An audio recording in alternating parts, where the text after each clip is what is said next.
Alors, on a dit que pour exercer tout le monde à la tempérance, on a vu des petits gâteaux là. Donc, vous pouvez tous vous servir, il n'y a pas de problème. J'ai juste craché dessus.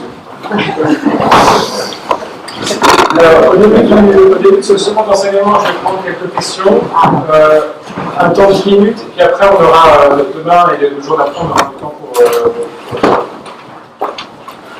développer. Si vous pouvez poser votre question, on peut aussi répondre personnellement, et puis il y aura des questions, mais aussi vos propres interventions. Il y a un peu de bruit, non? C'est très bon. Avant les questions, je voudrais quand même faire la part belle à mon père spirituel, qui est Charles Baudelaire.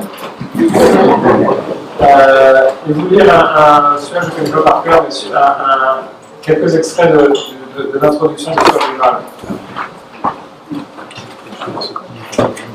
C'est un épître au lecteur. La sottise, l'erreur, le péché, la lésine occupent nos esprits et travaillent nos corps. Nous alimentons nos ébats de remords comme les mendiants nourrissent leur vermine. Nos péchés sont têtus, nos repentirs sont lâches. Nous nous faisons payer grassement nos aveux et nous rentrons gaiement dans le chemin courbeux, croyant par de viles pleurs laver toutes nos tâches. Blablabla, je ne fais pas tout le serré, fourmillant comme un million d'ailes minces, dans nos cerveaux ripote un peuple de démons. Et quand nous respirons, la mort dans nos poumons descend, fleuve invisible avec de sourdes plaintes. Et parmi les chacals, les panthères, les lys, les singes, les scorpions, les vautours, les serpents, les monstres glapissants, hurlant, grognant, rampant, dans la ménagerie infâme de nos vices. Vous savez pourquoi je Baudelaire? Parce que c'est le seul poète du XIXe siècle qui dit « Non, la nature humaine n'est pas bonne. » Non, pas la tienne en tout cas, ni la mienne. Dans la ménagerie infâme de nos vices, il en est un plus laid, plus méchant, plus immonde, quoiqu'il ne pousse ni grand cri, quoiqu'il ne pousse ni grand geste, ni grand cri, il ferait volontiers de la terre un débris et dans un bâillement avalerait le monde. C'est l'ennui. L'œil chargé d'un pleur involontaire, il rêve d'échafaud en fumant son hookah. Tu le connais, lecteur, ce monstre délicat. Hypocrite lecteur, mon semblable, mon frère. Pourquoi je le cite? Parce que d'abord je ne peux pas résister, je suis stimulé. Et ensuite parce que vous savez qu'on va en parler dans la conférence qui vient, au XVIIIe siècle, sous l'influence de Rousseau notamment, on a beaucoup développé la théorie selon laquelle la nature humaine était saine en elle-même, qu'elle n'était pas abîmée, et que ce qui abîmait l'homme, c'était la société dans laquelle il vit. C'est-à-dire que si on change la société, on va changer la nature humaine. Et là, vous avez deux grandes écoles. Vous avez l'école classique qui dit qu'on va changer la société qu'en changeant des individus, et l'autre qui dit qu'on va changer les individus qu'en changeant la société. Les grandes idéologies du XXe siècle, c'est changer les individus, changer la société, pardon, pour obtenir un nouvel individu. La Révolution française, c'était ça, c'est créer un homme neuf. La vision classique, c'est dire la nature humaine n'est pas mauvaise, mais elle n'est pas en bon état. Et donc on va travailler sur elle à travers la. Alors, est-ce qu'il y a quelques questions sur ce qu'on a dit? Je vais l'écrire. Pardon.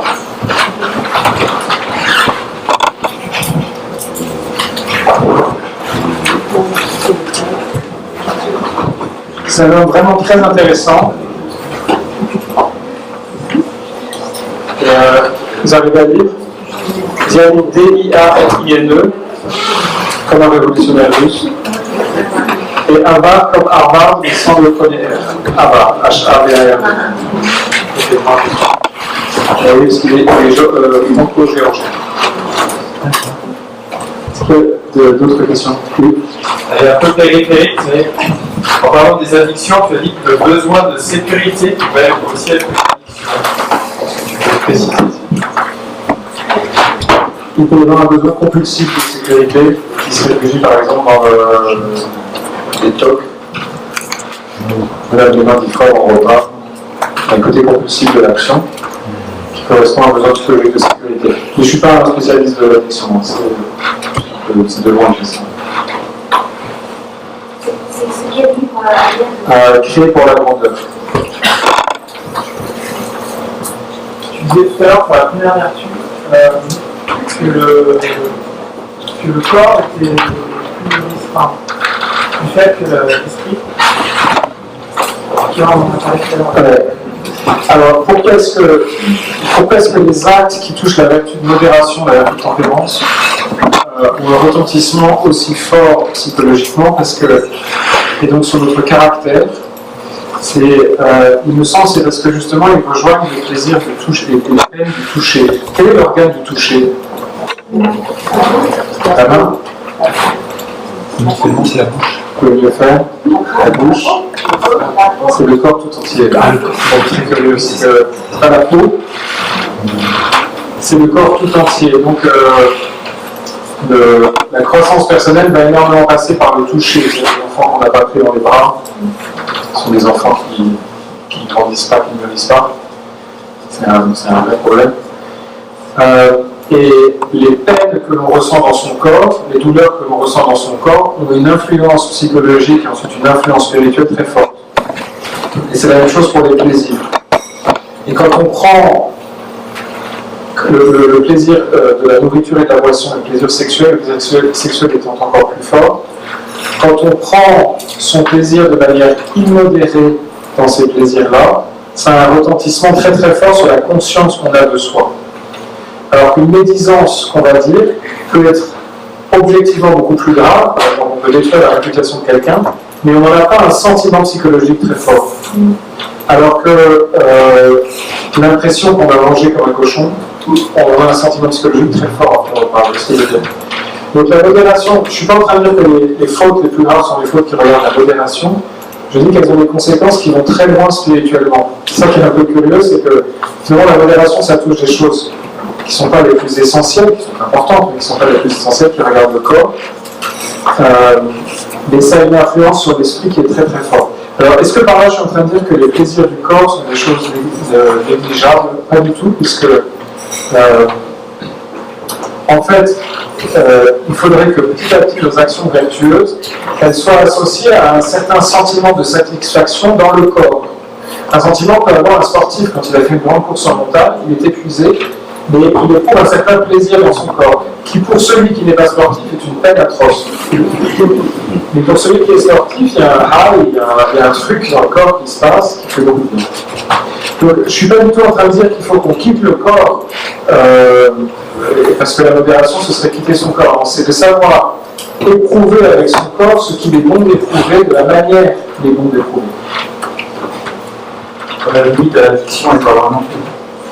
Ah ben, dans l'addiction, on éprouve un plaisir du corps, mais pas de la manière qu'il faut. C'est ça qui est délicat. C'est-à-dire, on n'est pas dans un rapport purement objectif et matériel, l'alcool est bon. Il faut l'éprouver de la manière qu'il faut. Ce qui fait que quelqu'un qui est tempérant en matière d'alcool, il peut apprécier le petit coup sur la tête que donne un problème de coca. Celui qui est intempérant, c'est le problème de l'alcoolique, c'est que le problème de l'alcoolique, c'est le premier verre et le dernier verre.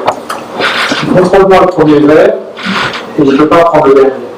On pourrait dire qu'en pasteur, c'est la dose qui fait le poison. C'est la dose qui fait le poison. Et c'est la personne, parce que pour un alcoolique, une goutte peut être trop. Est-ce qu'il y a d'autres questions, des remarques?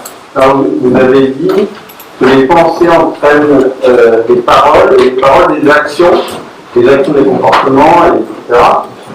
Et juste, moi, ce qui me manque, c'est entre les paroles et actions. Comment les paroles entraînent les actions?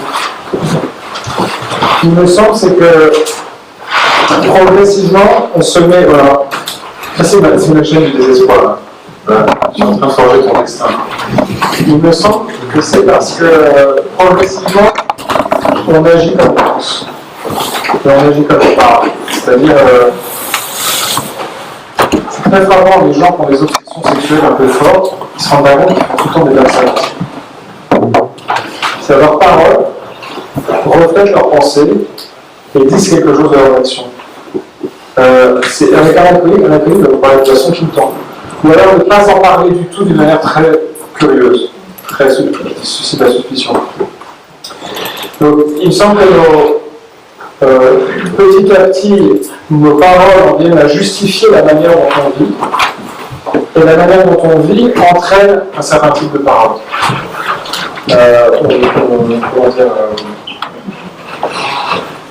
Nos paroles ressemblent à notre vie en général. Elles reflètent nos préoccupations. Ça veut dire que ce soit l'excès ou l'absence en fait. Oui. Alors, je suis prêt à y réfléchir plus, j'ai pas assez. En tout cas, il me semble que la manière dont nous parlons reflète beaucoup la manière dont nous vivons. Les types les sujets auxquels on s'intéresse et auxquels on revient disent quelque chose de ce que l'on vit. Dernière question, après je dis pas dernière question. Okay. C'est peut-être la suite des propos, mais ce qui m'interroge, c'est comment on passe de se reconnaître impuissant à la volonté de faire des actions opposées. Comment on acquiert cette force? Alors ça, je ne l'ai pas développé dans le feuilleton, j'aurais dû. Il me semble que, encore une fois, on n'y arrive pas tout seul, et qu'on y arrive en se constituant un milieu dans lequel va être facilitée l'action vertueuse. Et il s'agit de choisir des amis, un environnement dans lequel on va pouvoir, avec lesquels on va pouvoir poser des actions justes de manière plus facile. Par exemple, si vous voulez devenir sportif, c'est sympa d'être dans un club. Parce qu'il y a d'autres gens qui sont comme vous, qui ont du mal, et qui sont contents de quelqu'un d'autre. Donc il me semble qu'il y a besoin de l'aide de maîtres vivants, des amis. Il y a besoin d'aide de lecture, ça aide beaucoup. Parce que par la lecture, on peut se rendre compte, tiens, ce que dit cet auteur, en fait, ça correspond à... Et là, j'ai un mauvais jugement, j'ai quelque chose qui cloche. Frère Gaëtan, répond si je vais il est là. Il me semble, qu'est-ce qui nous aide à passer de la... Est-ce que vous pouvez répéter ça? De se reconnaître impuissant à la volonté de poser les actes opposés à notre Ah oui, d'ailleurs, c'est une bonne question. C'est souvent percevoir qu'il y a un plaisir désirable dans l'action qu'on n'arrive pas encore à poser. Ça, on le voit souvent par des exemples. C'est-à-dire, par exemple, cette personne-là, elle dit la vérité, elle n'est pas tout le temps en train de mentir et de se cacher, et sa vie a l'air tellement désirable. Et en fait, vivre parmi des gens qui sont un peu plus sains que nous, ça donne envie de faire peur. Donc l'exemplarité joue un rôle énorme dans l'éducation. Justement, moi ce qui me questionne par rapport à ce sur la vertu, c'est le rapport entre la vertu individuelle et la vertu de groupe, et par rapport à ce qui se passe en ce moment dans l'Église, et justement, comment ça se fait qu'il y a autant de comportements déviants alors qu'a priori le groupe est plutôt avec une bonne échelle de valeur et est attiré vers le bon côté. Justement, quelle est la part de la responsabilité collective par rapport à un moment où la vertu personnelle va vraiment partir complètement. C'est la dernière question que je prends. J'ai certainement besoin de clés pour pouvoir défendre et expliquer parce qu'on est beaucoup questionné. Il y a des choses qui ne fait pas défendre. Non, c'est sûr, ouais. C'est-à-dire, on n'est pas obligé de défendre l'Église. Non. Mais d'expliquer. Non, c'est la dernière personne qui va, on fera un autre sujet à part. Non, moi je pose ma question quand même. Je coupe la parole.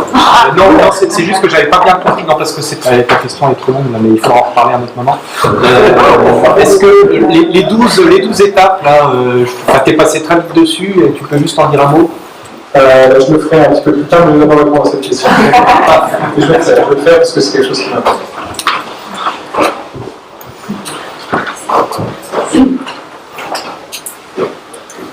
Pour la question,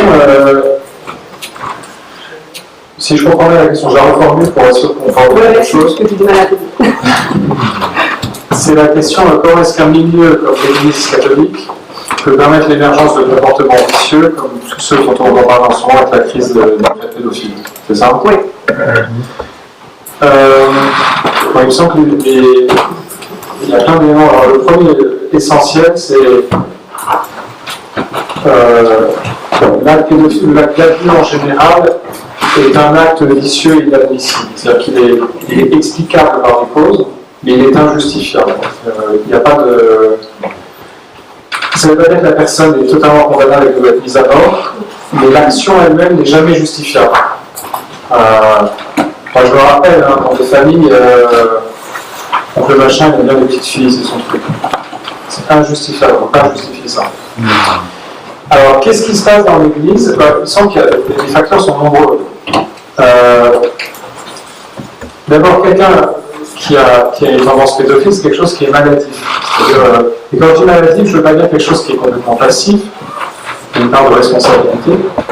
Quand je veux dire maladif, c'est qu'il y a une maladie de l'âme, il y a une maladie de la volonté, il y a une maladie de l'imaginaire, parce que classer son enfant, c'est avoir un imaginaire qui est tordu. Dans les 60 dernières années, fermer les yeux sur des comportements qui sont absolument inadmissibles. Alors, il faut compter avec un truc que vous connaissez tous, c'est le déni. Et pour moi, comme prêtre, comme professeur, la puissance du déni est le phénomène psychologique le plus puissant que j'ai vu dans ma vie. On est capable de nier des choses qui sont devant les yeux, et on dit non. Alors, il me semble, pour conclure, c'est que la question de la pédophilie, de l'abus, des addictions en général, elle va impliquer, pour y remédier, tout ce chemin des vertus qui est notre coopération active avec Dieu.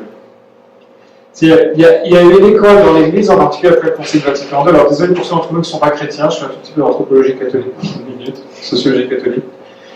Il y a eu dans l'Église après le Concile Vatican II un renouveau spirituel très spiritualiste. C'est-à-dire l'important c'est que tu pries, c'est que tu aimes Dieu, c'est que tu as une relation personnelle avec le Christ, etc. C'est ça qui compte. Tu es un pauvre type, mais l'important c'est Dieu qui te regarde dans ton cœur. Et on a complètement laissé de côté le fait que, oui, mais ça c'est le don de Dieu. Et il y a ta coopération active avec le don de Dieu qui va passer par la vertu. Appeler les choses par leur nom, avoir des comportements cohérents. Et cette coopération active, elle est indispensable à la sainteté. Je t'ai créé sans toi, mais je ne te sauverai pas sans toi. C'est ce que saint Augustin fait dire à Dieu. Et pour nous tous, c'est très important qu'on ne peut pas être saint, on ne peut pas grandir en sainteté, si on ne développe pas les vertus humaines. C'est-à-dire s'il n'y a pas un travail profond sur nous. Et le spiritualisme excessif, il prend sa revanche dans un sensualisme mystique complètement déconnecté, qui est ce qu'on a vu dans les 60 dernières années. Et ça, il faut absolument pas qu'on le justifie et qu'on le défende, c'est indéfendable. Et moi, je peux faire pas mon indignation, mais alors, en tout cas, c'est très pénible d'entendre des gens qui disent oui, mais c'était l'époque, c'était un autre système. Je m'en fous que c'était l'époque. Le nazisme, c'était l'époque aussi. Les conséquences sur l'individu ne sont pas forcément moindres qu'un système totalitaire. C'est pas une part de l'orgueil de l'Église qui a pu pouvoir se proportionner par elle-même cette régularité. Complètement. Un système clos dans lequel il n'y a pas d'intervention extérieure et où justement le patrimoine commun de l'humanité n'est plus là comme un miroir dans lequel on se dit mais en fait ça c'est pas normal. Donc il y a un vrai orgueil et c'est ce que Pape François appelle le cléricalisme. C'est où les prêtres pensent, et c'est insupportable la posture du prêtre qui pense que comme il est prêtre il sait mieux que les autres. Et quand un prêtre est comme ça, et Dieu nous regarde, Dieu nous en regarde, et dites-le nous. Et quand un prêtre est comme ça, il y a beaucoup à s'inquiéter sur sa propre maturité personnelle. Parce que vous voyez, prêtre, c'est comme des tas de professions. Chez le prêtre, c'est très fort chez le prêtre et chez l'éducateur. C'est qu'il y a une persona, un personnage, derrière lequel il est très facile de se cacher. Parce que la fonction sociale tient lieu de personnalité fausse. J'ai un ami anglais qui m'a dit, un ami anglais converti au catholicisme, qui m'a dit, je vais dire en anglais, c'est vulgaire, mais comme ça ceux qui ne comprennent pas l'anglais sont pas choqués. You know, I met two kinds of priests. Fucked up priests who work on themselves, and fucked up priests who don't work on themselves. Les prêtres sont comme vous, on semble mon frère. Pareil. Et est-ce qu'on fait un effort pour avancer, quoi. Et donc le cléricalisme et l'orgueil, je pense qu'on est puni par là où on a péché très fort. Mais attention, nous on peut être exactement pareil, les laïcs peuvent être exactement pareil, parce qu'on est dans la même même race, tous, toute l'espèce, quand on veut défendre ce qui s'est passé. Est-ce que le risque, c'est pas l'entre-soi, justement, le fait que, pardon, mais les prêtres restent parfois, enfin, le risque d'une communauté, c'est aussi d'être entre elles et de créer des règles, ouais, une bulle, exactement, et que de fait, les lois internes soient différentes, entre guillemets, des lois externes. C'est ce qu'a fait Benoît XVI quand il a dit « ces prêtres doivent être jugés selon les lois civiles ». Jusqu'à présent, c'était incroyable, c'est-à-dire c'était l'évêque qui couvrait le prêtre qui le jugeait selon sa propre loi. À part en Chine populaire, ça n'existe pas, des trucs pareils. Mais ça a existé dans l'Église catholique pendant très longtemps. Ça existe chez les témoins de Jéhovah aussi. Il faut savoir que les témoins de Jéhovah ont été condamnés en tant que personnes morales aux États-Unis parce qu'ils ont réussi à prouver qu'il y avait une institutionnalisation de la non-collaboration avec la justice civile. C'est le problème de tout phénomène un petit peu sectaire. Et l'Église, les phénomènes sectaires, c'est un phénomène psychologique. C'est un comportement psychologique. Et l'Église n'y a pas échappé à certaines époques. On est héritier d'une histoire où le droit canon, à l'époque, avait juridiction sur le civil aussi. Il y a cette histoire qu'il faut... Oui, très bien. Donc, peut-être aujourd'hui ou demain, je ne sais pas si on peut répondre à cette question, pour nous aider aussi à voir quelle est la part qui relève de la vertu théologale, de la vie de la grâce, et la part qui relève de la disposition des vertus humaines, des cardinaux, etc. Il me semble dans ce problème, et c'est un problème de façon qui nous intéresse tous, parce que c'est vraiment l'actualité chaude de l'Église, donc je ne veux pas mettre le temps parce que j'ai un petit peu à faire, je me sens déjà bien. Mais il me semble qu'il y a quand même dans tous les cas, c'est pour ça que c'est très bien de nommer l'orgueil, je pense, dans tous les cas, il me semble que la racine, elle est en bas et en haut. Elle est fondamentalement un manque de vertu, c'est-à-dire un manque de vérité pratique, et un manque de travail sur soi. Et je pense qu'elle est un problème de relation avec Dieu, parce que je ne peux pas avoir une relation authentique avec Dieu si j'arrive à tripoter des enfants. Il y a un truc qui cloche dans ma relation avec Dieu. C'est pas possible que j'aime Dieu qui est le créateur, qui respecte tout être humain, si jamais je pose des actes qui vont... Et alors, on peut le voir en gros écrit dans la capitale pour le pédophile, mais on peut le voir dans notre propre vie. Nos propres actions mauvaises, en fait, ce sont des domaines de notre vie qui ne sont pas éclairés par notre relation à Dieu. Quand on sort d'une expérience spirituelle forte, une retraite, je ne sais pas quoi, il y a des actes qu'on ne pose pas. Puis quand l'expérience spirituelle diminue, on se remet à poser des actes qu'on regrette. Donc une véritable expérience de Dieu, elle change nos comportements moraux. Donc je pense qu'il y a un problème de relation avec Dieu qui pour moi est le plus important. Ça veut pas dire que c'est le premier forcément à traiter, mais quand même, c'est le plus important. Et il n'est pas le seul, il doit être traité en manière organique. En tout cas, c'est un sujet important. On ne peut pas passer ces quelques jours ensemble sans en parler. Vous, les uns avec les autres, et puis avec le frère Gaëtan et moi. Nous, on est je ne sais pas qu'on est heureux d'en parler, mais on est quand même satisfait de pouvoir en parler, parce que c'est notre Église, et que nous-mêmes, on atteint des degrés d'indignation pas mal. C'est sympa d'avoir des soupapes, pour le dire. Donc pour des raisons thérapeutiques, vous pouvez nous en parler. Alors la grandeur. Et je promets de faire un petit truc sur les 12 étapes. En fait, j'ai eu le souci du temps, je pensais qu'on allait respecter le temps, mais je suis très content qu'avec les débats de cette qualité, nous allons. Et merci pour la réponse à la question. Super. Alors, là, je vais me faire un petit peu un résumé de la thèse d'Alexandre Diamine-Labarre dans son livre qui s'appelle Créer pour la grandeur. Et il s'interroge beaucoup sur ce qui fait la nature et l'essence d'un vrai leader. Qu'est-ce qui fait que quelqu'un est un leader et pas juste un manager? Il fait bien la différence entre manager les choses. Vous savez, quand en anglais vous dites à quelqu'un manage, débrouille-toi avec les choses. Et être un vrai leader, c'est être un vrai quelqu'un qui peut vraiment guider. Et je dis que le leadership est fondé sur la grandeur, alors que le management est fondé plus sur les compétences techniques. Essayez de voir ce que signifie cette distinction. Ce qu'il dit en tout cas, c'est que le leadership est fondé sur la vertu, parce que la vertu crée la confiance en soi. Quand je suis habitué à poser des actions bonnes, ma confiance en moi grandit, et elle me donne une force qui accroît ma capacité d'agir.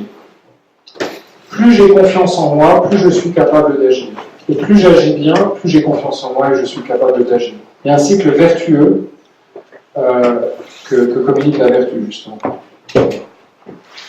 Et Alexandre Denis-Navarre dit beaucoup, le leader, c'est pas une question de tempérament, c'est une question de caractère. C'est quelque chose qui s'acquiert. Et évidemment, il y a des tempéraments qui font qu'il y a des gens qui sont leaders à 20 ans, mais le vrai leader, il se reconnaît à 40-45 ans. Parce que le leader de 20 ans qui ne travaille pas sur lui, il va vite plafonner. Alors que la personne qui travaille sur elle, elle peut ne pas être leader jusqu'à 40 ans, et à 40 ans, à cause d'actions répétées, elle peut découvrir un véritable talent de leadership. Le leadership se construit. Alors, c'est vrai qu'on est tous appelés à être des grands leaders. On n'est pas tous appelés à être CEO d'une grande compagnie. Mais on est tous appelés à avoir un certain leadership, même si c'est sur nos casseroles dans la cuisine dont on est responsable. C'est-à-dire une capacité de conduire, d'être en premier et d'inspirer. Le chrétien, il doit avoir quelque chose de leader, c'est qu'il doit être capable d'inspirer les gens. Si les chrétiens n'inspirent pas, ben, évidemment, ils n'attireront pas. Le fait qu'on ait acquis la vertu, ça donne une forme d'autorité. Alors ça, je me reporte à l'exemple que m'avait donné Élie de Saint-Marc. Je ne sais pas si certains d'entre vous ont entendu parler de Élie de Saint-Marc. Donc cet officier qui a vécu la Seconde Guerre mondiale, les camps de concentration, le Vietnam, la prison, enfin qui est un homme qui a été passé au cœur passé pendant sa vie. Et il disait, quand on est au cœur de la bataille, celui qui a l'autorité, c'est pas forcément celui qui a les galons. Ça peut être un homme du rang, mais qui a une véritable autorité parce qu'il sait ce qu'il faut faire et il a le courage de le faire. Et spontanément, on ne se tourne plus vers celui qui a les galons, mais vers celui qui sait dire « toi tu vas là, toi tu vas là, toi tu fais ça ». Et parfois, il n'a même pas besoin de le dire, c'est en le regardant qu'on va se mettre à le faire. D'où ça vient cette force-là et cette autorité? L'autorité, elle vient de la connaissance de soi et de la confiance en soi, qui fait qu'on sait ce qu'il faut faire. On n'a pas de doute. Alors que le pouvoir, on a tous eu ce patron qui a battu, mais moi je suis patron. Il n'a aucune autorité, c'est-à-dire que humainement c'est quelqu'un qui n'inspire aucun respect, et simplement il vous tient en bride, il vous tient et sert le kiki, parce qu'il est le patron et que si tu n'es pas content, tu vas faire et donc il y a des systèmes au travail qui peuvent se mettre en place, qui sont des systèmes de domination et d'oppression épouvantables, par des gens qui n'ont aucune autorité, mais qui se rattrapent sur le pouvoir qu'ils sont de fait. Donc l'autorité, elle implique d'avoir un certain pouvoir, c'est très bien, mais elle est plus que le pouvoir. Elle vient de la cohérence personnelle de celui qui parle. Il n'est pas simplement quelqu'un qui dit ce qu'il faut faire, il le montre dans son comportement. C'est ce qui fait qu'on a envie de suivre un chef, et c'est une très belle expérience quand on a un chef qui donne envie. Vous avez déjà eu ça, je pense, dans votre travail, mais avoir un chef qui donne envie d'être comme lui. Et donc, les vrais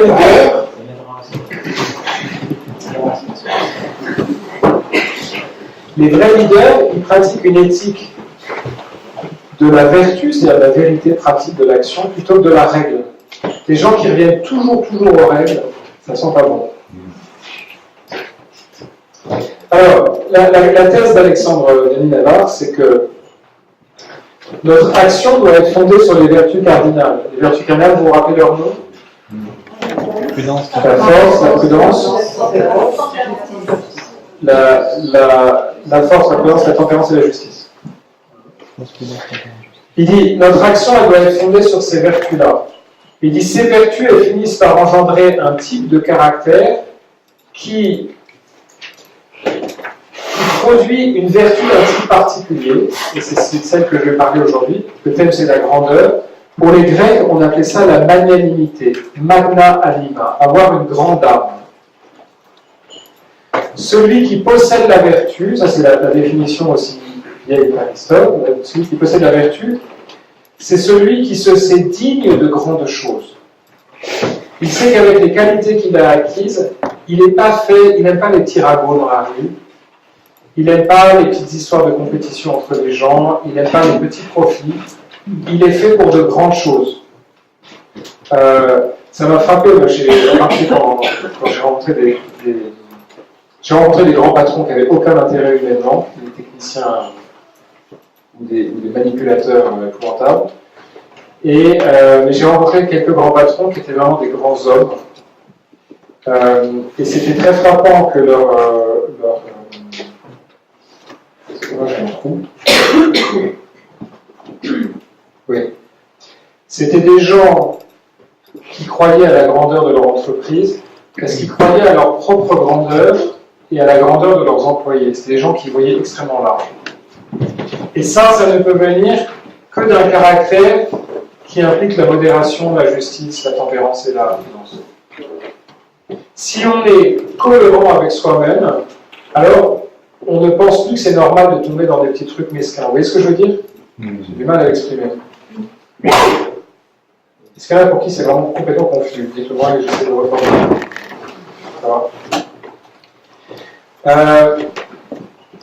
Comment dire, l'homme magnanime, c'est par exemple qu'il est digne d'honneur, c'est-à-dire qu'il n'aime pas qu'on le traite mal. Il est très surpris quand il arrive dans un hôtel avec le groom et mal élevé, par exemple. Pourquoi vous traitez? Je pourrais traiter comme ça. Généralement, il ne veut même pas le dire. Simplement, il sait qu'il n'est pas digne d'un mauvais traitement. On ne devrait pas lui parler comme ça. Et si ça continue, il va le faire savoir. Il va arrêter des choses.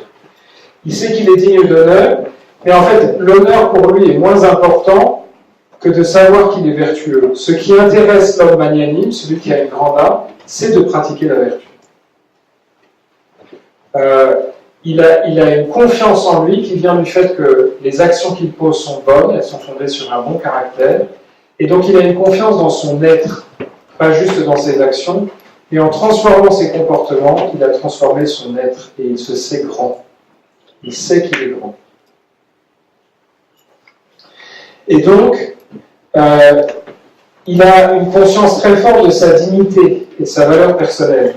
La vertu me donne le sens de la dignité de ma valeur. Et ça me donne le désir d'accomplir de grandes choses. Quand je sais ma dignité et ma valeur, je sais que je suis fait pour grand. Je ne vais pas me contenter de petites choses mesquines. Et donc, je peux faire de grandes choses, je peux les accomplir, et mon action, elle va être un fruit de la conscience que j'ai de moi-même. C'est-à-dire, si j'ai conscience d'être grand, alors mon action va suivre cette conscience et je vais poser des actions qui sont grandes. Si j'ai une conscience forte de ma dignité, il y a des actes que je vais refuser de poser, par exemple. C'était la question encore une question d'Élie de Saint-Marc. Élie de Saint-Marc qui va en camp de concentration et qui entend des gens dans le train qui disent maintenant, il va falloir survivre à tout prix. Et Élie de Saint-Marc, 16 ans, dit pas à tout prix. Pas au prix de ma dignité, pas au prix de la conscience que j'ai de moi-même. Je ne vais pas faire des choses qui permettent à mon corps de rester en vie et qui vont tuer mon âme. La magnanimité, elle est là, c'est-à-dire je suis capable de grandes choses, et ce qui signifie qu'il y a des choses que je ne ferai jamais, que je ne signerai pas, que je n'approuverai pas. Donc il s'agit d'aspirer au grand et de l'accomplir. Et l'objectif final, c'est le développement de son excellence personnelle. Alors, quand on dit ça dans un milieu chrétien, on dit oui, mais quand même l'orgueil. Comme si Dieu nous avait créés pour être des champignons de sacristie. Dieu nous a créés pour être grands. Il nous a créés à son image. Et donc il nous a créés pour aspirer à des choses qui sont grandes. Et j'anticipe un petit peu, mais c'est très frappant l'humilité chrétienne, on va parler de l'humilité, qui se transforme en pusillanimité, vous savez. Moi je suis tout petit et tout pauvre et tout humble, ces imbéciles. Ben oui, je cultive ma pauvreté. Où je veux être. Et on a besoin d'un chrétien qui est compétent dans son travail, qui est sûr de lui parce qu'il a confiance en lui. Il sait qu'il ne va pas faire n'importe quoi pour son nuit quand il sort de son idée. Il est capable de poser de grandes actions. Ça fait du bien pour les chrétiens comme ça. Des gens qui ont de la taille et qui avancent.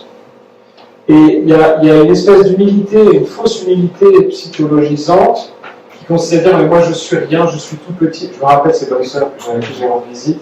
Je passais leur temps à dire nous sommes de toutes petites sœurs. J'ai vraiment envie de faire de classe.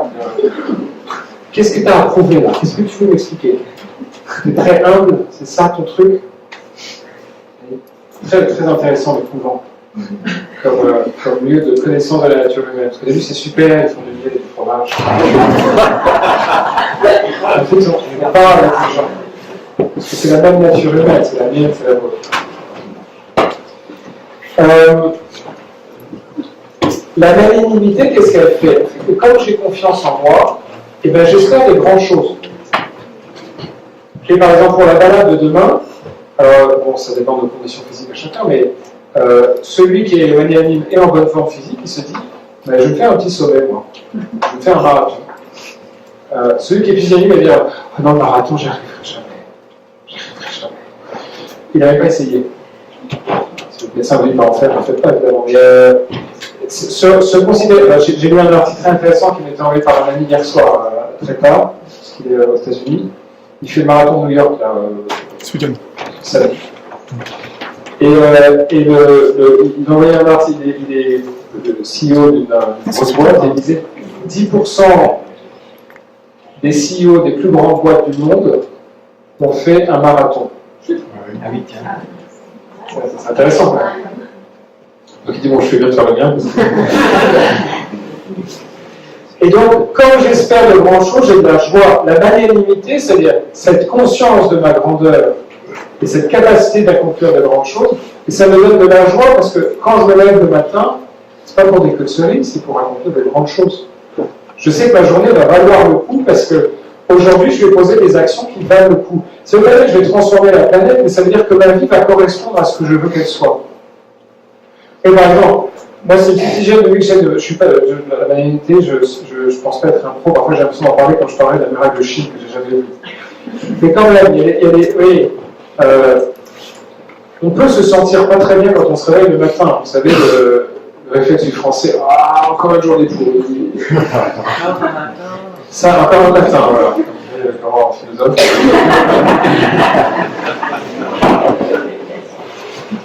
La question c'est, je vais faire quoi dans la journée? Mais on peut se dire, j'essaie de faire chaque jour 2 choses que j'ai pas envie de faire. J'essaie chaque jour d'avoir entre 1 demi-heure et 2 heures, je peux me le permettre, de travail intellectuel où je travaille sur un truc un peu difficile. Pas un truc impossible, mais un truc un peu difficile. J'essaie 1 fois par jour de ne pas montrer la réaction qui peut être négative, parce que tout le monde n'est pas intéressé par cette réaction. Je me rends compte que poser ces actions, ça fait que même si je me sens pas très bien quand je me lève le matin, quand je me couche le soir, même si je me sens toujours pas très bien, je suis content de ma journée parce que j'ai fait ce que je devais faire. La magnanimité, elle ne consiste pas forcément à conquérir l'Everest par la face nord, mais elle consiste à poser chaque jour des actions dont on sait qu'elles sont bonnes et qu'elles vont nous faire du bien. Et donc ça donne énormément de joie. C'est un idéal de confiance en l'homme, la magnanimité. L'espérance, elle me donne confiance en Dieu. La magnanimité, elle me donne confiance en moi. Et Dieu m'a créé pour être magnanime. Vous savez, c'est le vieil adage très important, c'est tout faire comme si les choses ne dépendaient que de vous, comme si Dieu n'existait pas. Attendre tout de soi-même comme si Dieu n'existe pas. Et attendre tout de Dieu comme si mes efforts étaient impuissants. Vous voyez ce que je veux dire? Je fais mon maximum et Dieu fera la part que je ne peux pas faire. Mais c'est quand Dieu nous a créés, il nous a laissé un champ d'action énorme qui est notre liberté personnelle. Je t'ai laissé la liberté d'agir et de poser des actions. Est-ce que tu l'utilises? Vous savez, quand à la messe on dit j'ai péché par action et par omission, l'omission elle est là, c'est-à-dire je n'ai pas posé des actes que j'aurais pu poser dans la journée. J'aurais pu grandir et je ne l'ai pas fait. Et l'humilité, on va en parler un petit peu. L'acte d'humilité essentiel pour nous, mais c'est de reconnaître la grandeur que Dieu nous a donnée. Humblement, je reconnais que Dieu m'a créé avec des qualités humaines. Se tortiller en disant mais moi j'ai pas de qualité, c'est pas l'humilité. L'homme humble, moi je me rappelle un grand conférencier que j'avais rencontré qui avait fait une conférence extraordinaire et je le félicite un peu naïvement parce que vous voyez, il entend des gens qui félicitent avec un air tout le temps. Et puis non, merci, c'était extraordinaire. Et au lieu de faire il dit je vous remercie beaucoup. Il reconnaît sa conférence. C'est ce que disait Corneille. Je sais ce que je vaux je crois ce qu'on en dit. Je sais ce que je vaux, je crois ce qu'on en dit. Donc, la malignité reconnaît les grandeurs de l'homme et le reconnaît comme un don de Dieu. Et il y a beaucoup de chrétiens qui croient en Dieu et qui ne croient pas en eux-mêmes. Et ça, c'est un gros problème. Parce que du coup, les portes de la société ne leur sont pas fermées, mais ils se les ferment tout seuls. Parce qu'ils ne croient pas en leur propre grandeur. Alors, il y a la magnanimité, elle est entre deux vices. Le premier, c'est la pusillanimité. Pusillanimité, c'est de se dire oh non, je ne peux pas, je ne suis pas capable, je ne vais pas y arriver. La magnanimité, c'est de se croire seulement capable de petites choses. Pardon, la pusillanimité, excusez-moi. Pusillanime, c'est dans les vieux romans, on entend ce mot-là. Pusillanimité. Et l'autre extrême, c'est la vanité, la grandiosité. C'est-à-dire, je suis un génie, je suis acrobate, je suis pilote d'hélicoptère, je suis médecin, et quand je vois un chirurgien, je peux faire la même chose en 2 minutes, parce que je comprends tout très vite. Vous avez des gens comme ça qui ont besoin de vous expliquer, qui sont vraiment un génie. Ils ont tellement besoin de vous l'expliquer qu'en 2 minutes, vous savez qu'il y a un petit problème. C'est la recherche d'une fausse grandeur, la vanité. C'est le désir d'être connu et honoré comme quelqu'un de grand. C'est pas le désir d'être grand.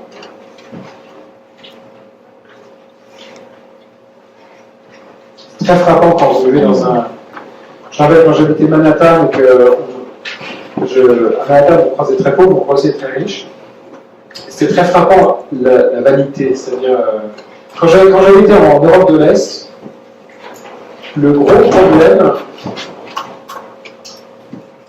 c'était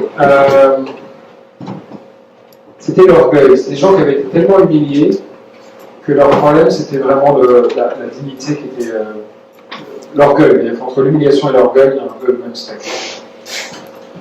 Quand j'habitais en Afrique, c'est beaucoup plus la question de la tempérance, en particulier sexuelle.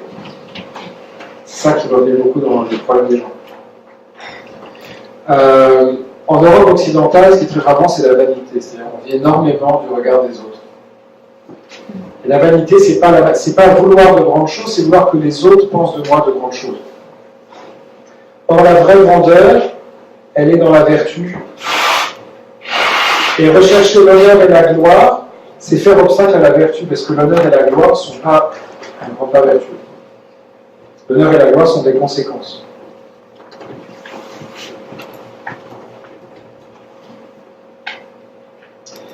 Ce que un homme magnanime va... Alors, est-ce que vous vous rappelez la différence entre le vice et la vertu? Comment vous caractériseriez ça? Oui? Je parle du tout. C'est une question, hein, la différence entre le vice et la vertu. Le vice, c'est pour un péché. Le vice, c'est du côté du mal, bien sûr. Oui. C'est une réaction, c'est subi le vice. Oui. Le vice, c'est se combler dans le mal. Le vice, voilà, c'est de même que par la vertu, on se complaît dans l'action bonne. Dans le vice, on se complaît dans une action mauvaise. Le vicieux ne se rend plus compte qu'il est dans une action mauvaise. C'est devenu tellement une partie de sa personnalité qu'il ne se rend plus compte. Ce que le magnanime déteste dans le vice, c'est que ça le rapetisse. C'est pas que les gens vont penser du mal de lui, c'est qu'il a l'impression qu'il devient petit par le vice. Et encore une fois, attention, hein, le vice, c'est pas pour les grands méchants, c'est pour chacun de nous la possibilité de créer des comportements où on voit plus qu'on peut être vicieux. Alors, cette magnanimité, ce sens de sa propre grandeur, c'est l'énergie qui permet de développer sa personnalité. Plus j'ai le sens de ma grandeur, plus je vais développer ma personnalité en faisant des choses bonnes pour moi-même. L'humilité, ça va être la direction que je donne à cette énergie de développement.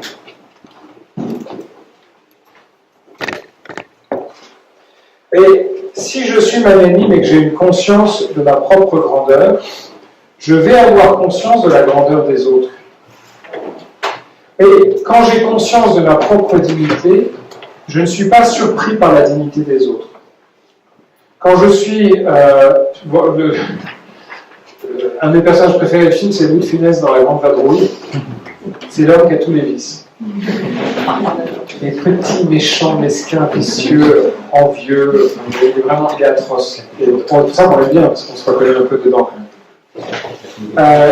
Il est entouré de gens qui sont des héros, et lui, il est immonde. Tout ce qui l'intéresse, c'est d'avoir son petit jambon et son petit machin. Il prend des risques pour tout le monde. Juste parce qu'il veut simplement lui-même. Là, je suis bien parti dans mon exemple, je trouve plus ce que je voulais dire. Oui. C'est quelqu'un qui est incapable de reconnaître la dignité des autres, parce que quand vous vivez en permanence dans le vice, vous perdez le sens de votre propre dignité.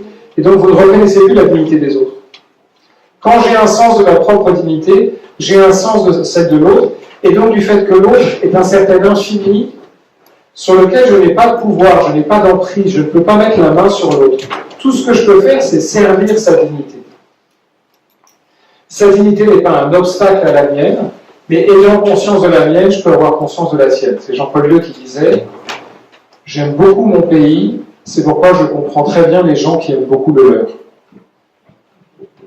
C'est pas du nationalisme, on va se taper dessus, c'est « Et puisque j'aime beaucoup mon pays, je comprends que tu aimes beaucoup le tien, j'ai beaucoup de respect pour ça. Mais j'aime beaucoup ma dignité, et par conséquent, j'ai beaucoup de respect pour la tienne. Parce que ta dignité n'est pas un obstacle à la mienne, et ce serait indigne de moi que de t'abaisser et de ne pas te traiter selon ta dignité. Et l'humilité, elle va être là, elle va être de reconnaître la dignité de l'autre et de le mettre à son service. Et cette humilité comme vertu qui complète la magnanimité, c'est vraiment le Christ qui l'a introduit dans l'histoire de la pensée. C'est le Christ qui dit vous m'appelez Seigneur et Maître, et vous avez raison. Eh bien, faites comme j'ai fait, lavez-vous les pieds les uns aux autres. Celui qui veut être le plus grand, qu'il soit votre serviteur. Mais le Christ ne dit pas à celui qui veut être rikiki, qu'il se fasse le petit serviteur. Mais ce n'est pas du misérabilisme. Il dit, celui qui veut être grand parmi vous, qu'il se fasse le serviteur. C'est-à-dire que dans le service de l'autre, et dans l'humilité du service de l'autre, il y a un véritable déploiement humain, et pas un ratatinement de l'humanité.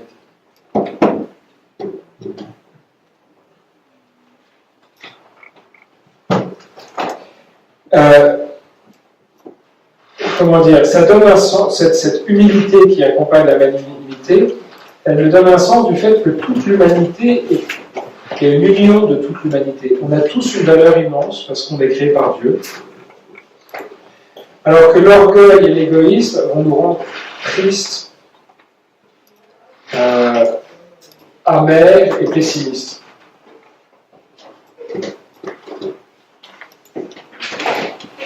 Alors, comment faire pour développer cette vertu de magnanimité? Il me semble qu'il y a une chose qui est très importante, c'est de savoir écouter sa conscience. J'en suis frappé comme prêtre, parce que parfois moi je réagis comme ça, et puis beaucoup de gens viennent me voir parce que je suis prêtre en me disant est-ce que ça c'est bien ou c'est mal? Et parfois je pense que ça vaut le coup de poser à d'autres gens, est-ce que telle chose est bonne ou mauvaise? Et je suis toujours très ennuyé quand on me demande de dire à la place d'une personne est-ce que ça c'est bien ou c'est mal? Parce qu'en fait, ta conscience te renseigne sur ce qui est bien et mal. Moi je peux te donner mon point de vue, mon discernement, mais à la fin, c'est toi qui prends la décision de ce qui est bien et ce qui est mal. Et tu peux dire c'est le père un tel qui m'a dit de le faire, par exemple. C'est très ennuyeux quand le père un tel se sent, vous savez, l'époque où les prêtres disaient aux parents bah, vous pouvez avoir ton enfant. Allez, un petit effort, encore 3. C'est pas la décision du prêtre. C'est la décision. Et en fait, la magnanimité, elle est tuée en nous quand on étouffe la voix de la conscience. C'est-à-dire, il y a une petite voix intérieure qui nous dit ce qu'il faut faire. Non seulement de manière générale, c'est-à-dire pratique le bien, évite le mal, mais de manière particulière. Si on est capable de s'écouter véritablement, on peut se dire, il y a une parole, il ne faut pas que je la dise. Il y a une action, il ne faut pas que je la pose. Au contraire, il faut que je pose celle-là, alors je n'ai pas du tout envie de la poser. Ça demande un effort sur moi qui est redoutable, et je vais poser cette action parce que c'est celle que je dois poser. Oui. Et en fait, c'est ça qui est hyper difficile, c'est que souvent, on n'a pas envie de poser cet acte, et on va poser parce qu'on n'a pas envie, et on va en fait se mettre dans la force à la poser. on va être un peu dans quelque chose de la volonté, mais volonté qui peut, à un moment donné, elle va nous fatiguer, elle va nous, et ensuite on va être malheureux parce qu'on n'a été que dans la force. Et comment s'ouvrir en fait à quelque chose où, ok, je sais que si je fais cet effort, j'ouvre ma porte d'une certaine manière, et là c'est l'histoire d'ouvrir sa porte à la grâce pour pouvoir poser cet acte. Ça, on s'est beaucoup se rappeler pourquoi on pose l'acte. Parce que si on dit il faut que je me lève le matin, il faut que je me lève le matin, il faut que je me lève le matin, c'est l'horreur. Ouais. Et il faut que je me lève le matin parce que, alors là, on peut donner raison sur le matin. Oui, Gaëtan. Et même pour essayer de répondre simplement, je me demande si c'est pas quelque chose de ce que tu as soulevé tout à l'heure, le fait que le magnanime, le vertueux, il pose des actes par plaisir, alors que le vicieux, il va poser des actes aussi par plaisir. Le fait de m'obliger avec ma volonté, est-ce que c'est pas le signe qu'il y a un petit nombre de vertu aussi, que donc il faut que je puisse quand même m'obliger pour essayer de gagner la vertu? Voilà, c'est la petite remarque que fait Aristote, il dit au début la vertu. Comment est-ce qu'on sait que quelqu'un est vertueux ou pas? Parce que extérieurement, c'est les mêmes actes. L'homme vertueux le fait avec plaisir. L'homme qui acquiert la vertu le fait avec beaucoup de peine. Oui. Mais il va quand même acquérir à force de poser les actes. Et en posant les actes, c'est comme le piano, la marche à pied, à force de poser les actes, il devient naturel et il apporte un plaisir. Après, peut-être c'est juste la manière d'agir par la volonté. Est-ce que je fais parce qu'il faut, ou est-ce que je comprends ce que je fais? À ce moment-là, je vais voir peu à peu le bien que je ne voyais pas avant. Mais c'est de recevoir. Alors, ce qui est très important, c'est que dans cette écoute de la conscience, c'est que si on ne vit pas... Le problème, c'est que notre conscience, elle est malléable, on la forme. Et que si je n'écoute pas bien ma conscience, je vais mettre à poser des actes qui ne sont pas forcément bons, mais on a un besoin profond de cohérence. Donc on va se mettre à justifier en conscience des choses qui ne sont pas bonnes. Parce que on peut en conscience se mettre à dire, mais il faut vraiment que je fasse ça. L'État me pique mon argent, donc moi, je vole l'État. Je suis capable de poser un acte qui n'est pas bon, mais je le justifie rationnellement. Et la justification, c'est la manière d'inoculer un poison de plus en plus grand à ma conscience et à ma dignité. Et remarquer la force qu'on a tous pour se justifier. C'est-à-dire que quelqu'un vous ouvre la porte que vous venez de fermer, vous êtes obligé de justifier pour laquelle vous l'avez fermée, la raison pour laquelle vous l'avez fermée. Très vite, on se justifie, alors pour des choses secondaires, mais parfois pour des choses importantes, on justifie ce qui n'est pas justifiable. Et on ne peut pas développer en soi le sens moral si on n'apprend pas à écouter sa conscience et à lui obéir fidèlement. Écouter la conscience pour obéir. Parce qu'encore une fois, si on ne vit pas comme on pense, on finit par penser comme on vit. Et on finit par justifier des actions très viles. Pourquoi est-ce que c'est très important? À cause de ce que j'évoquais tout à l'heure. La philosophie des Lumières nous a fait penser que la nature humaine était bonne et que ce qui était mauvais, c'était les structures de la société. Oui, c'est très frappant aujourd'hui, ça revient très très en force. Ce qui est mauvais, ce n'est pas la nature humaine, ce sont les structures d'oppression racistes, classistes, patriarcales, homophobes, hétérophobes, tout ce que vous voulez. Nous vivons dans la vulgate aujourd'hui, c'est que nous vivons dans un système d'oppression, c'est quelque chose qui est emprunté à Marx. Les structures systémiques de la société sont oppressives. Quand on aura fait passer des lois qui empêchent l'épanouissement de ces structures oppressives, alors l'homme deviendra tel qu'il est en lui-même, sans l'oppression de ces structures, et l'homme sera bon. Alors, auparavant, on va débarrasser la terre des sexistes, des classistes, des pédophiles, des transphobes, vous voyez ce que je veux dire, quoi. Et fort pour renouveler complètement. C'est très frappant ce qui s'est passé à Hollywood.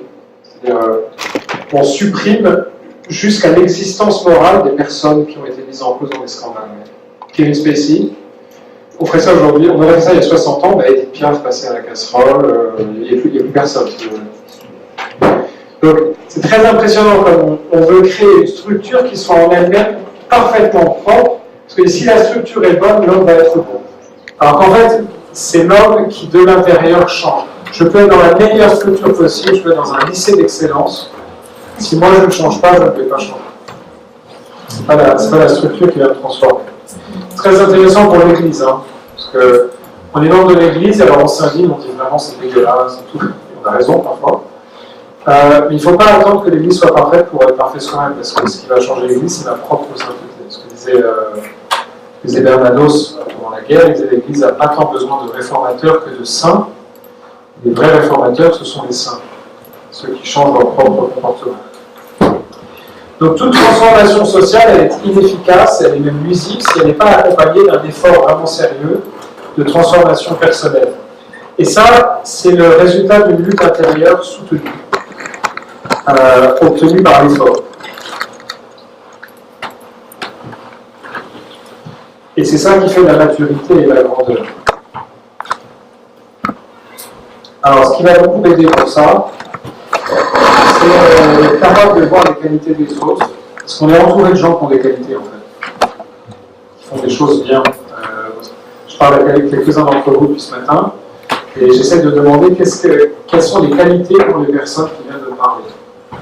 Et en fait, en voyant les qualités de ces personnes, je peux m'en inspirer pour moi-même grandir.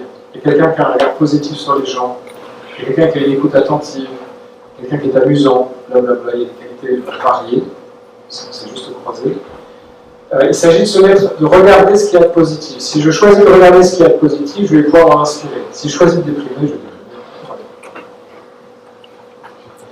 déprimer. Il me semble que c'est très important de prendre conscience de son talent. Ça, c'est une citation d'Alexandre Belinava. Je ne sais pas si vous avez entendu parler de la romancière sudiste qui s'appelle Flannery O'Connor, grande romancière américaine. Et on lui demande, et au fond, pourquoi écrivez-vous mon enfance et tout. Et elle répond, parce que j'écris bien. Elle a conscience de son talent, je fais ça bien, donc je le fais. Et je pense que quand on arrive à nos âges, on commence à avoir conscience de ce qu'on fait bien, et on peut se dire, j'ai essayé plein de choses. À nos âges, on a essayé quand même pas mal de trucs. Hein. On a dormi sous une yourte à moins 30 degrés, on a mangé des insectes, on a fait pas mal de trucs bizarres quand même. On commence à savoir ce dans quoi on n'est pas mauvais, et on peut le reconnaître, et creuser ce sillon de manière plus déterminée. Il reste, j'ai un petit peu outrepassé le temps, je termine. Et une fois qu'on a identifié ses talents, ou son talent, on a un capital de vie limité. Donc, ce que je sais faire, il faut que je le développe en excluant d'autres choses que je ne ferai pas bien, ou que je ferai moins bien. C'est ce qu'a fait un Proust, par exemple. Proust était un excellent causeur, c'était un type qui avait l'art de la conversation, à un degré très éminent. Puis il s'est mis à écrire La recherche du temps perdu, et il a arrêté tout le reste. Il a arrêté de sortir, et il s'est mis à travailler sur son roman, et il est mort quasiment en écrivant Le Dauphin. Il a écrit un des chefs-d'œuvre de la littérature française. À un moment donné, il s'est dit, bon, maintenant il faut que je travaille sur ça dans ma vie. J'ai pas 40 domaines, je peux pas développer 40 choses à la fois. Il me semble qu'il y a un papillonnement un peu mondain qu'on doit finir par perdre quand on arrive à la trentaine et à la quarantaine pour se concentrer sur ce dans quoi on est bon et s'y mettre complètement.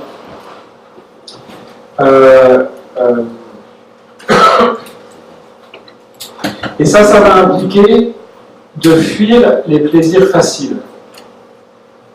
Il y a des plaisirs faciles, il y en a plein. On peut toujours, le vendredi soir, plutôt que de se retrouver avec un bouquin, de travailler, je sais pas, un roman qu'on écrit, ou d'aller rendre un service, on peut toujours aller dans un pub boire un coup. Il n'y a pas de problème, on peut toujours le faire. Mais est-ce que c'est ça qui va me grandir? Et il y a une concentration sur nos qualités au mépris des autres choses, qui est un choix à faire pour être grand. Et ça va impliquer de savoir fuir l'hédonisme et ce qui est facile. Un des grands obstacles, moi je le vois comme confesseur, un des grands obstacles à la croissance des gens aujourd'hui, c'est un grand sujet tabou, donc personne ne parle, c'est les addictions à Internet et à la pornographie. Très impressionnant, comme en fait ça rend des gens qui sont des gens de valeur, ça fait des gens qui ont peur d'eux-mêmes parce qu'ils savent pas ce qu'ils vont, ils savent qu'ils vont retomber là-dedans. Ils n'ont pas confiance en eux-mêmes. Et c'est un problème, tout le monde fait c'est dégoûtant, mais bon, c'est un problème, simplement. Moi, quand j'avais 15 ans, quelqu'un qui voulait de la pornographie, il fallait mettre un imperméable, un chapeau, des lunettes noires, et aller de nuit place Pigalle dans un magasin. Il y a quand même pas mal d'obstacles à franchir. Aujourd'hui, évidemment, c'est extrêmement facile et c'est extrêmement ravageur. Ça a des effets destructeurs très forts. Et en fait, cette incapacité de résister à un plaisir qui n'apporte aucun plaisir, finalement, elle est un énorme obstacle à la magnanimité. Et il me semble, en tout cas, moi, comme professeur, je m'étonne du silence ecclésiastique là-dessus. Des petits ambiguïtés. Parce que c'est très frappant, c'est chez les adultes, chez les pères de famille, c'est frappant chez les adolescents de 9 ans. Parce que les adolescents commencent à 9 ans. C'est très frappant un peu partout, et en fait c'est un véritable cataclysme, c'est un grand ravage dont on ne veut pas s'occuper, et qui en ne devrait pas être entouré d'autant de honte. C'est plus honteux d'être injuste que d'être intempérant. Et il y a un côté où il faut fuir l'égalitarisme. C'est insupportable la lutte pour l'égalité en permanence. On n'est pas égaux. Moi, je ne suis pas Shakespeare. Excusez-moi, je ne suis pas Shakespeare. Et je ne vais pas couper la langue à Shakespeare parce qu'il est plus intelligent que moi. Il y a des gens qui sont meilleurs que moi dans certains domaines et je suis meilleur que d'autres dans certains domaines. Et vouloir qu'on soit à tout prix égaux, c'est une mentalité de petit bourgeois envieux dégueulasse. C'est dégueulasse que tu aies cette qualité que je n'ai pas. Comment se fait-il que tu aies plus d'argent que moi, espèce de salaud? Et c'est la qualité calmeuse, elle devient l'objet d'une envie. Et comme je ne veux pas que cette envie me ronge, eh bien je ne veux pas que l'autre ait cette qualité. C'est ce que font les systèmes totalitaires. C'est de tuer les élites. Moi je vous encourage, je me permets de donner un avis personnel, cherchez à faire partie des élites dans le domaine où vous êtes bon. Vous soyez dans votre boulot, soyez bon, évidemment. Comme moi, j'essaie d'être, je ne suis pas en mesure, mais j'essaie de bon dans le bien, etc. Et puis, une autre chose, n'assassinez pas le Mozart en vous, c'est ça que je veux dire. C'est de savoir chercher la grandeur dans les choses ordinaires. Alors, comme chrétien, c'est très important parce que où est-ce que Dieu s'est révélé? Dieu s'est révélé à Nazareth. Nazareth, c'est Paimpol, si vous voulez. Je sais qu'il y a des gens de Paimpol ici. Paimpol, ça ne fait pas rêver quand même. Hein. Tu viens d'où? J'ai un Paimpol. Ah, toute l'année, tu habites à Paimpol? Ouais, toute l'année. Ah, vous entendez ça dans le mariage quand vous avez un mariage en province. Ah, vous êtes au Châteauroux? Mais vous travaillez à Châteauroux? Vous vivez à Châteauroux? Ok. Nazareth, c'était un endroit paumé. Marie et Joseph, c'était pas des notables. Le travail de Joseph, c'était le charpentier, c'est sans doute un métier très honorable. C'était pas un métier des grands de l'époque. Dieu a choisi de se révéler dans ce qui est absolument ordinaire. Et pas par un discours, mais par la chair. Il s'est révélé dans un enfant, dans un adulte. Il s'est révélé à travers un corps. Et donc, il nous a expliqué, en faisant ça, Dieu, que le lieu où on pouvait le trouver, c'était l'ordinaire. Le lieu où on peut déchiffrer le visage de Dieu, c'est le moment présent, dans son caractère singulier, limité, ce que Dieu se donne à travers la limite. Dieu se donne dans ce qui est limité. Ce serait quelque chose à développer longuement. Et chercher tout le temps l'extraordinaire, vous savez, vouloir à tout prix passer sa vie à voyager, à devenir cosmonaute, il y a un côté complètement grandiose en fait. Et en fait, accepter que vivre là où on vit, avec les gens avec lesquels on vit, avec notre famille, avec notre milieu de travail, que c'est le lieu de notre croissance et de notre grandeur, c'est un grand pas dans la maturité. On préférerait vivre sur le toit du monde avec que des gens géniaux. Et il y a un côté très infantile là-dedans, de ne pas reconnaître qu'il y a une grandeur dans d'être le petit cordonnier sans rien de particulier. De faire simplement là où la vie nous a placés. Ça ne veut pas dire qu'on ne va pas grandir et sortir, mais au bout d'un moment accepter la situation dans laquelle on est. Alors, je termine.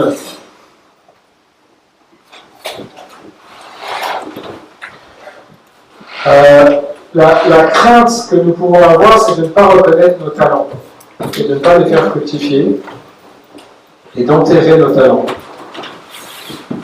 Et on n'a pas besoin de se comparer aux autres parce que la masse n'est pas notre mesure. Par exemple, peut-être que vous êtes un romancier qui n'est pas Balzac, peut-être que vous êtes un romancier comme peut-être que vous êtes un aquarelliste qui n'est pas Turner, mais vous êtes quand même un aquarelliste.